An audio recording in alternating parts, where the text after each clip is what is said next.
All right, all my cards buddies, how you doing out there tonight? Just got hot off the press the brand new January 2021 patch notes. That's right, folks, balance patch coming out tomorrow, January 12th. And there's some spicy stuff in here and some whatever stuff in here, but I'm going to take you through the patch, give you my thoughts on it, see what impact it might have on the meta. Let's jump in there and take a look. All right, first up, Flampanzer. The long after, talked after, to get nerfed, finally gets a little bit of a nerf, and this is actually pretty significant. I'm going to be rating the quality of these nerfs on 1 to 7 stars, but look at this, man. Flampanzer. Now it will only destroy a targeted ground unit that costs 1 or less. What does this mean for the game? Well, I think Flampanzer will still get played quite a bit.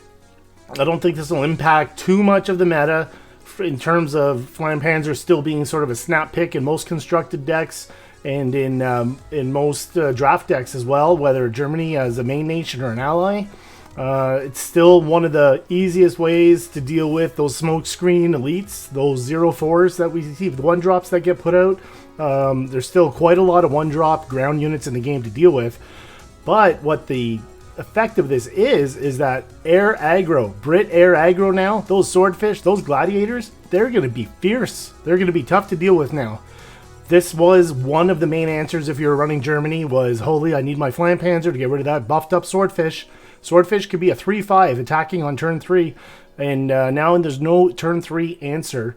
You need to be running the sudden strikes, I guess, instead, and really kind of tech against that air deck, but you don't see the air deck enough to tech out fully for it. So, I don't know, it's going to be interesting to see what happens with air aggro.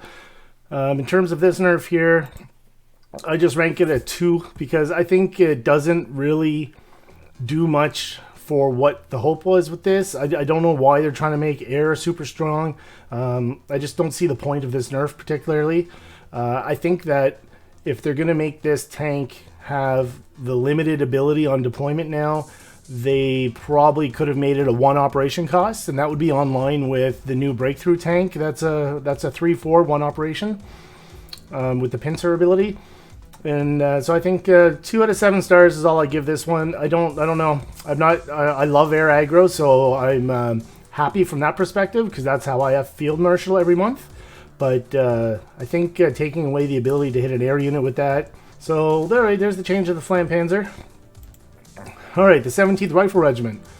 So this guy just came out with Theaters of War, and is quite a strong force to reckon with. I think, like the comments in the blog said, earlier on players, lower level play, this sees a lot of action. You don't see it a lot in the higher level decks because of the price point. There was a lot of other things that could be used. It's a pretty strong card in draft. So now moving it to a 2 operation cost. So a bit of a nerf on the operation cost. 6 to put it out still, and it still has smoke screen. But now to blitz, you're going to need 8 credits. So at 8 credits, you're putting it on par with the Avenger, for example, which would be a good counter to this card. So you're slowing down this card a little bit so that it could actually give the opponent maybe a little more chance to build up, and then also have some of those more expensive units that could deal with it to be able to deal with it. It'll still get played. I think a lot of people like to deploy this unit and let it sit there and accumulate with the +1/+1 that it gets at the beginning of every turn. Plus, it still heals itself. So it gets out a little slower, but it's still going to have that effect where if you don't deal with it, it's going to grow out of control potentially. And so you're going to want to be able to deal with this card either way. So, but I give this one a 5 out of 7 because I think it does slow the card down enough that it's going to give the opponents a little bit more options to be able to deal with it. Because you're dealing now with later game potential before it could blitz out and do something, and so it's going to sit there. Probably if they're going to put it out on curve, it's going to sit there for a turn and give you another chance to deal with it. All right, the Rush Production nerf. 4 out of 7 stars rated on this one. Rush Production is one of those cards that's like whatever. I mean, nobody really plays it a whole lot. It's in the meme decks, right? And so everybody's jumping up and down for joy right now because Baby Combo just got nerfed. Everybody who has seen the Baby Combo and played against it, and so when the autocannon goes down and they just play out a whole bunch of units that self-destruct and you die. And so now that Baby Combo can still play, but that 0 cost for Rush Production puts a little bit of a steeper curve on getting that Baby Combo out. When you play your first rush production for 1 credit, then you put down the autocannon, you get back that 1 credit. Then you're playing out a bunch of units, getting credits back, and then you're going to have other rush productions going as well. So I think normally the baby combo gets going with 2 or 3 rush productions, so this may or may not affect it. I look forward to testing that out, but on the surface it looks promising. It looks like baby combo will be slowed down, and maybe a couple of the other meme decks for credit generation will get slowed down, and we'll see what happens. I'm neither here or there about this one, so I give it a 4 to 7. It's sort of an average nerf, but yeah, it will slow down that baby combo, which annoys all of us. Alright, the Night Witches. Alright, so the Night Witches gets nerfed. It just came out not too long ago, and it just got buffed not too long ago, rather, and now it's just getting a bit of a nerf. So now you can add the PO2 bomber or From the People to your hand instead of both. So now you're picking which one you want. I think for the most part, people are going to pick From the People to get the removal. So I think this is one of those abilities to be able to just get more From the People going in your deck, compared to just the 3 that you're allowed to bring from your collection. And so I think it'll still play. I still think this will stay in the meta. I don't think it's going to go anywhere, because the ability to pull out more From the People is pretty valuable. And getting the bomber, I don't know. I don't think the bomber added a lot of value. It was one of those sort of, almost, it was more annoying to have to play the bomber out of your hand just to make room in your hand sometimes. And I don't think the bomber added a whole bunch of value. So I think really it's about the From the People. And I think ultimately, too, what it does is, in terms of the game going on forever, where you're getting a unit and an order from this card, I think this will get rid of that, because you'll have to make the choice. You know, if you take an order, you're not going to have a unit to put down. If you take the unit, you're not going to have an order to removal. You got to kind of pick which way you want to go. And so I think those infinite Soviet games will probably be gone for now because of this. So I give this one a 4 out of 7 stars, simply because, I mean, I don't think it's going to get higher up the stars. I think it's got to affect the meta. I think this one here doesn't necessarily affect the meta. I think it's more of a control mechanism. Next on the chopping block is Encirclement, a snap staple pick in all of aggro. You see it in Japan aggro. You see it in Germany aggro, Alpine. This Encirclement has a home everywhere in that realm of sort of aggro decks. And so now, instead of it costing 2 credits, it's going to cost 3. I think that's a great change. I think Encirclement does add a lot of value for 2 credits for what you could put on the front line, duplicating a 3 cost for 2. Now it's going to cost you a 3 for 3. So I think that's fair and on par, but it does still give a blitz, and so that's sort of your buff. That's sort of what you get as a bonus. You get the extra unit on the front line that costs 3. So 3 for 3, and you don't have to deploy it from hand, right? You're getting it right on the front line with blitz. So still a super powerful card. I give this a 6 out of 7 because I think this does affect the meta. I think that it's still going to get played a lot, but it definitely slows down a little bit of what people can do. But in terms of the value of the card, I think it's still a super valuable card. Like I said, for 3 credits, you're getting a 3 credit unit automatically on the front line, ready to go with blitz. So that's still a super power card, but I think this is a great card to touch to address a lot of the aggro going on in the game. So I look forward to seeing how this ends up playing out and shaking out.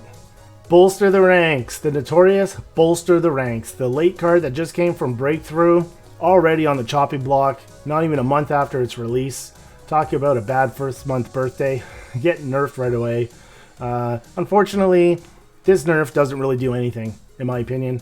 I think this nerf is really non-consequential. If you think about what Bolster the Ranks does, in my mind, Bolster the Ranks is a massive tempo play. I mean, yeah, you can go and take a unit with 2 cost, operation cost 3. There are some combos that go with it, like Stand Fast, and you can get some really huge sort of OTK potential. But at the end of the day, this card here is really, in my opinion, a strong tempo card. It lets you take something that has a high operation cost and make it a 0 operation cost. I mean, the same reason 75th Rangers are so strong. When you deploy it, you could take one of your other units that are expensive and make it dirt cheap to operate, basically free to operate, right? So this still has that value. This is still a massive tempo play. This still works for any nation, any card. You can go ahead and bolster the ranks on it.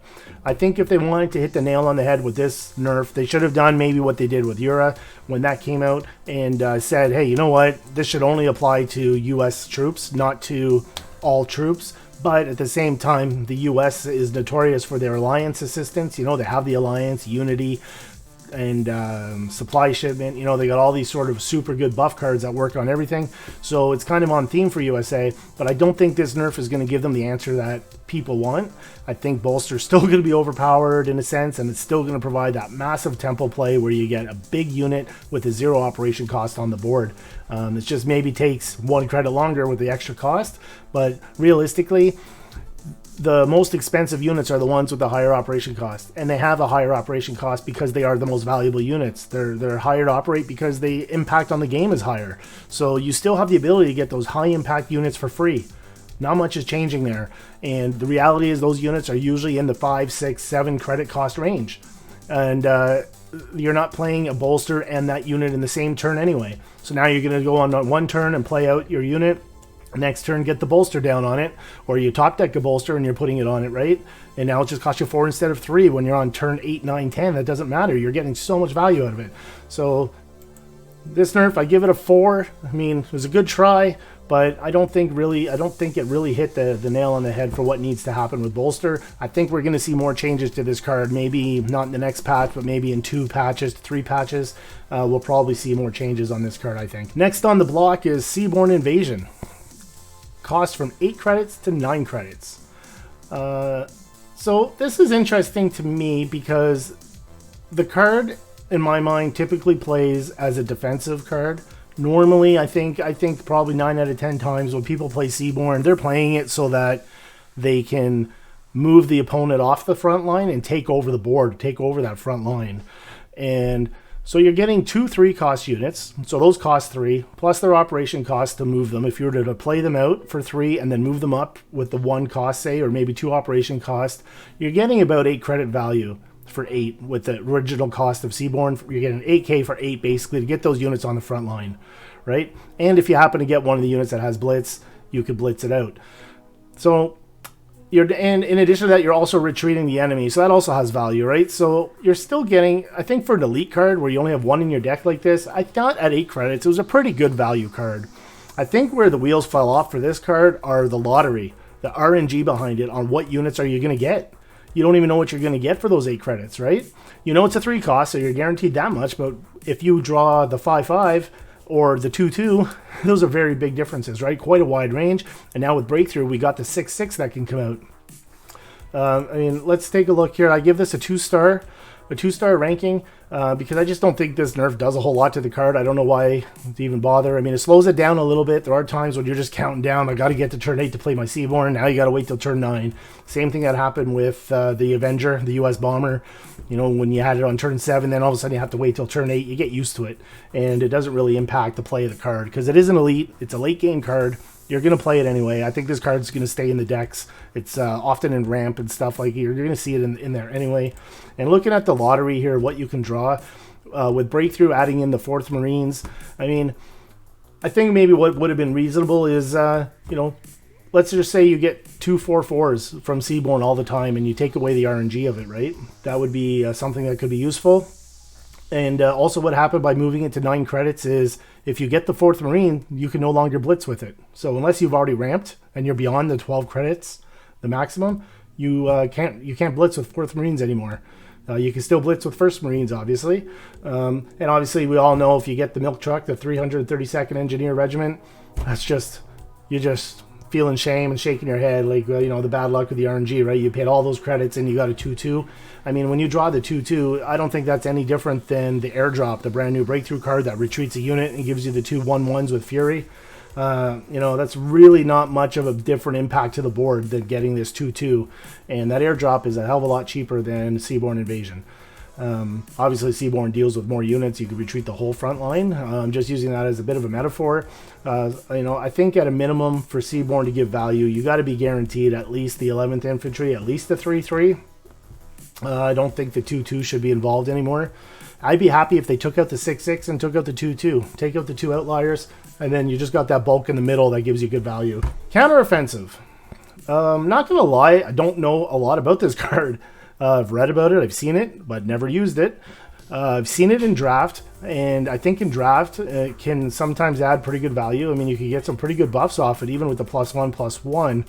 So giving this a +2/+2, I think that this will see play in draft still.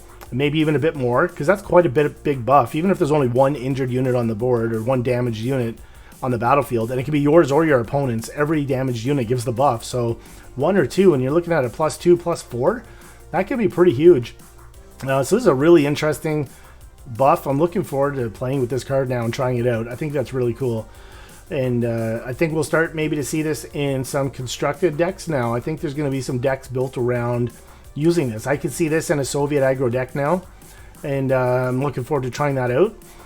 And in the comments in the dev blog about this card, is they're talking about this interaction with damaged units on the board that the Soviets have, and it's not very predominant yet, but there's more to come. So it sounds to me like this is a bit of a segue. Like there's going to be some more patches and enhances coming down the line that this card is going to play off of, and I think it's going to be pretty cool. And I mean, some neat things you can do with this. I mean, you could bloody sickle a couple of your own units. If you have 2 sickles in your hand and you got some units on the board and you just want to buff one guy to attack huge, you could bloody sickle 2 of your own units and then play this card and give yourself a +4/+4 on a unit in the front line or something. So I mean, there's going to be some synergies you can do with this for sure. It's pretty neat. A pretty neat mechanic here, and I'm looking forward to experimenting with it. I gave it a 2 out of 7. I don't think it's going to become a meta card. I mean, I just don't see it becoming meta yet, but the segue into what the future might hold, there might be some pretty cool things coming down the line from the developers with how we handle or are able to interact with damaged units on the board. So it's kind of neat. All right, Barrage. This card was pretty good to begin with. For 4 costs, you can do 4 damage to a ground unit. It is limited to only ground. And the difference, right, if you look at Death from Above, it's 4 costs, but it's random. You don't know what you're going to hit. At least with this, you could target a specific unit, but only a ground. So you're kind of getting this little trade-off where you're getting a little bit more flexibility in how you use the card. Plus, this has the option of -2 attack this turn. So if you have a bunch of units you want to clear, you could do the -2 and reduce the amount of damage you take back. And so that's how they buffed this. They said, okay, well, you know what? We're going to make it -3 attack this turn. So that's a nice buff. So now it's even less damage back. Or you could choose it to deal 5 damage to a ground unit. In my opinion, to deal 5 damage to a ground unit, just that change from 4 to 5 is epic proportions. And that's why we're giving this a 7-star rating, because this card now deals with so much more. You go look at all the German tanks, all those big units that are out there on the ground that have 5 health, that are hard to deal with, heavy armor included. This guy now takes them out. For 4 credits, you can kill these tanks. As Soviet. So that's pretty awesome. I play this card a lot in draft. I think it's a really good draft card, and now it just got that much better. This card, I'm really pleased with the changes to it. I didn't think this card needed to be buffed, to tell you the truth, but it got buffed, and now I'm just really more excited about using it. All right, Exploit the Gap. Not going to waste a lot of time in this card, because Exploit the Gap is still a crap card. I don't think there's any use for this card whatsoever, and I don't think dropping it from 7 to 6 is going to change that. If you control the front line, only if you control the front line, draw 1 of 3 top units of your deck, give it Blitz, and set cost to 0. And then you put the rest on the bottom. The draw 3, put 1 on the bottom, yada yada, that mechanic we're used to. It's the idea of you're on turn 6 maybe, or later even, you know, and you're going to play 6 credits out to draw randomness out of your deck. You're just going to draw the next 3 random units and hope that one of them costs more than 6, so that you can play it out at a discount, right? I mean, you're not getting the cost at 0. You're paying 6. And so you really have to build a deck around this card, and it's an elite. So how do you build a deck around a single elite card? You really can't. Elite cards need to enhance an archetype. They can't define the archetype, if that makes any sense. And this card here, I think it needs to define the archetype of your deck, so that when you do use this high value card, it's going to give you value in the game. And right now, it's just not poised to do that at all. And even with this buff to 6 cost, it's still not poised to do that. So this is a 1-star. The Heinkel, HE219. Alright. So, when your HQ is damaged by a ground unit, deal 1 damage to the enemy HQ. So they do a little bit of wording here. They say when your HQ gets attacked by a non-Heinkel source, so anything but a Heinkel attacks your HQ, it's going to deal 1 damage to the opponent HQ. That's the old world. Now in the new world, only if a ground unit attacks the HQ, it'll deal 1 damage back to the enemy HQ. So this card was a meh. This is like one of those 50-50 cards. You don't really see it. Maybe lower level players that are still building their collection get this and they say, okay, this fits my deck because of what they don't have. Maybe they don't have FWs or whatever, and they just want to throw something in somewhat of a comparable replacement stat-wise. Maybe this is how it plays. But in general, I mean, you're getting for 4 credits a 4/5 fighter. Stat line is not bad. But now that it's limited by only ground damage to deal the 1 damage to enemy HQ, it's kind of like they got buffed in one side and then nerfed on the other side. And so it kind of comes out in the wash, really, for a little bit cheaper, but then you get a little bit less passive out of it. So I don't know. I think this is basically a buff and a nerf that makes the card come out even. We give it 5 because the 4 cost is super. I think the 4 cost is what really kind of puts it over the top of not just being a 3 or 4 star. A 5 star because the 4 cost, getting the cheaper bomber or cheaper fighter out for 4/5 stats is pretty good. Like, the stat line is solid on this plane, so I definitely like that. And just the passive effect got nerfed, so it just keeps it down at a 5. All right, the P51 Mustang. All right, I always had trouble with this card. Never see this card in Constructed, but we might start to see it in Constructed now. I don't know. This card is competing with the Corsair. The Corsair will destroy any other random unit. So I don't think this card is going to replace the Corsair. But what this card might see a lot more play in now is in draft. Because the deployment, deal 5 damage to a random enemy air unit, is way better than giving enemy air units +1 operation cost. I mean, if you could destroy the unit or give it a +1 op cost, what would you rather, right? Destroy it. Cost-wise, when you look at it, it's 6 credits, and you're getting a 6/4 stat line. You compare that to like the British Spitfire, the 6K Spitfire that has a 6/6 stat line with no passives and no deployment effects. I'd say this is probably on par. I think the value, credit-wise, the 6/2 operation deployment cost ratio there is on par with the stats, given the deployment effect now. There's only, I think, 4 planes in the game that this doesn't kill, and most of those planes don't get used. So for anything meaningful or valuable, dealing 5 damage to a random enemy air unit, you're going to kill it. So this is basically like a Corsair, except only to an air unit. So Corsair is still much better, but Mustang, I think if that's a choice you have on your line in draft with your 3 cards that you're picking between, I can see the Mustang now getting picked a lot more often because of this deployment effect. So for the draft reason alone, I give it a 6-star buff rating because the impact I think this has on it as a draft. All right, next we're looking at dive bombing. So dive bombing is buffed to basically give an enemy unit -3 attack and -1 defense. So instead of -2, -1, it's giving -3, -1. So it lets you reduce the attack to 0 for a lot more types of units out there. You know, you're looking at different artillery, bombers, things like that. This is really going to be useful. And the destruction effect that you would get out of this is not changed because the -1 is still the same. So you're not going to get the destruction effect changed. But what does help here is that -3 means that you can trade for a lot better value with your enemy units. And for that, I give it a 4-star because it's not a high impact card. This doesn't change it substantially, but it gives it a little more value, and I think more so in draft. You see it a little bit in Constructed, not too much, but you know, I have seen it, and I think that you're just going to see it more in draft maybe now. I think it gives a little bit more value there. Because in draft, you're looking at value trading, and tempo is basically what the whole draft game is about. And this card here is now a bit more of a tempo controlling card. It's not a hard removal, but it does help you with a bit of tempo and control. The surprise attack. So way back in the day when I started playing this, so pinning archetypes were pretty popular. They haven't seen them in a while. Maybe this will bring them back, and that's what they say on the dev blog. They're trying to bring back the pinning mechanics. You know, but the surprise attack is interesting. I mean, you pin an enemy unit, and if it's already pinned, destroy it instead, only costing 1. And there is some planes that Japan has as well that if it attacks a pinned unit, it destroys it. So there's some pretty good pin synergy, and I think making this cost only 1 instead of 2 adds a lot of value. I think that on the pinning side, I give it a 5 out of 7. I think in that pin archetype and in draft, you're going to see this get played more. There's that 1/1 tank that Japan has that adds one of these to your hand.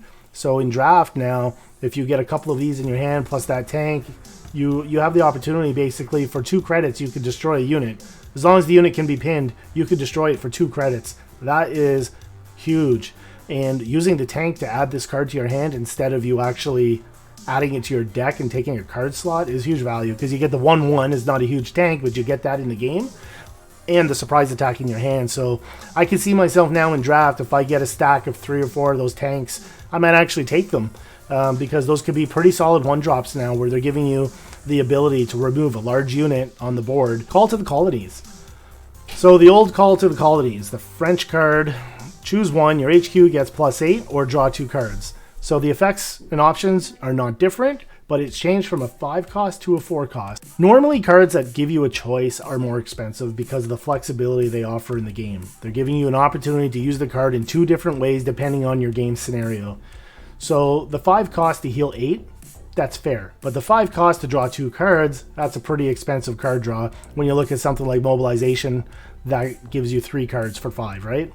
4, buffing the cost to 4 is, I think, is a pretty good value change. I think drawing 2 cards for 4, you look at Convoy, cost 3, you get 2 cards. This will cost 4, you get 2 cards. But you also have the flexibility that if you don't really need card draw and you just need to heal, you could spend 4 credits and heal 8. So I think that this will actually make this card a little more valuable. I could see myself, the few and far between times that I pick France as an ally in draft, I might grab Call to the Colonies now, because this is actually not a bad draw mechanic. And having the flexibility to say, okay, well, that's my card draw at least. But if I don't need card draw, I could heal 8. That's pretty damn good. I think that this buff is pretty solid. I really like it. And so we give it a 5 out of 7 because it's France. No, just kidding. We give it a 5 out of 7 because it's still, you're still paying 4 for 2, and it's more expensive because of the healing, right? And, if you're using this just for healing, the 4 cost for healing, when you compare it to forts, it's a little bit more expensive than forts as well. The fortification for British, and and that heals 7 as well. And so this is it's an interesting price point, interesting value proposition. I don't know too much about it in constructed, but definitely see it in draft being a little bit more valuable. So it gets a 5 out of 7 star rating. All right, well, that's the whole patch for January 2021. First patch of the new year, first patch since Breakthrough. I don't think it ruffles the feathers too much, but it does touch on a few key points that need to be done. And there's also additional release notes that are going to come out with this that will list a whole bunch of bugs that are fixed. So there's been quite a few bugs from the Breakthrough expansion. It's par for the course. It's all natural as part of the growth of the game, but looking forward to seeing some of those get fixed as well. So check the blog out for the details on those bug fixes. Leave a comment down below, and don't forget to hit that subscribe and like button so that you get notified for my deck guides coming up. See you guys later. Have a good one.